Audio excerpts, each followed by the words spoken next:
दोस्तों नमस्कार। दोस्तों 12 जिले की अंता विधानसभा सीट पर उपचुनाव हो रहे हैं। अब बहुत कम समय बचा है, 11 नवंबर को वोट डाले जाने हैं। लेकिन अब जो है वो जबरदस्त तरीके से प्रचार शुरू हो गया है।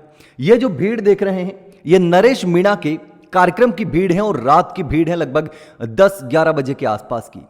यहां देख सकते हैं ये लाइटें जल रही हैं और नरेश मीणा यहां पर बैठे हुए हैं। आप इस फोटो में नहीं देख पाएंगे, लेकिन ये भीड़ जो है वो नरेश मीणा को लेकर है। लेकिन इसी बीच बीजेपी ने एक नई चाल चली है। चाल क्या चली है? विधानसभा चुनाव में 2-2.5 साल पहले जो मुंह की खाई थी वैसी ही गलती बीजेपी फिर से करने जा रही है। क्योंकि बीजेपी ने उस समय एक जो नेता था जिसको टिकट दी थी उसको मंत्री बना दिया, लेकिन वो हार गया। पूरे राजस्थान में थू थू हुई।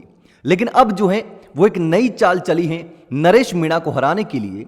वो ये चाल है कि मदन राठौड़ ने कहा कि यहां से अगर मोरपाल सुमन विधायक बन जाते हैं तो मोरपाल सुमन को मंत्री बनाया जा सकता है।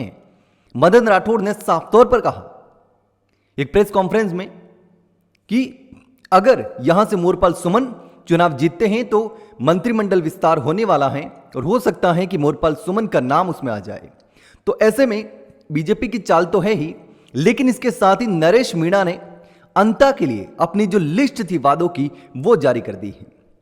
नरेश मीणा ने प्रेस कॉन्फ्रेंस करके एक लिस्ट जारी की जिसमें 13 वादे किए।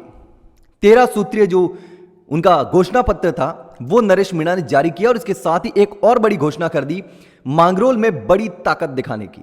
नरेश मीणा ने जो घोषणा की उसकी बात करें तो नरेश मीणा ने किसानों के लिए काम करने की बात कही।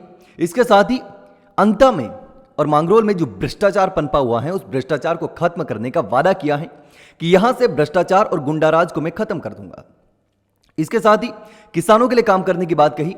किसानों को खेतों में जो रास्ते नहीं मिले, रास्ते नहीं है जिनके पास, उनको रास्ता दिलाने का वादा किया।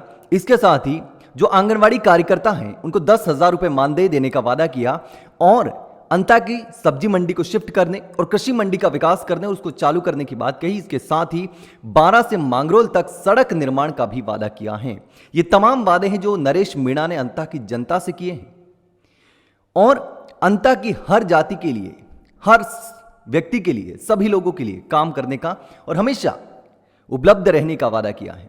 लेकिन अब त्रिकोणीय मुकाबला है यहां पर। नरेश मीणा ने घोषणा तो कर दी, इसके साथ ही एक बड़ी घोषणा यह भी की है कि वो 8 नवंबर को बड़ी सभा करने वाले हैं, अपनी ताकत दिखाने वाले हैं मांगरोल में और उसके बाद रोड शो भी करने वाले हैं।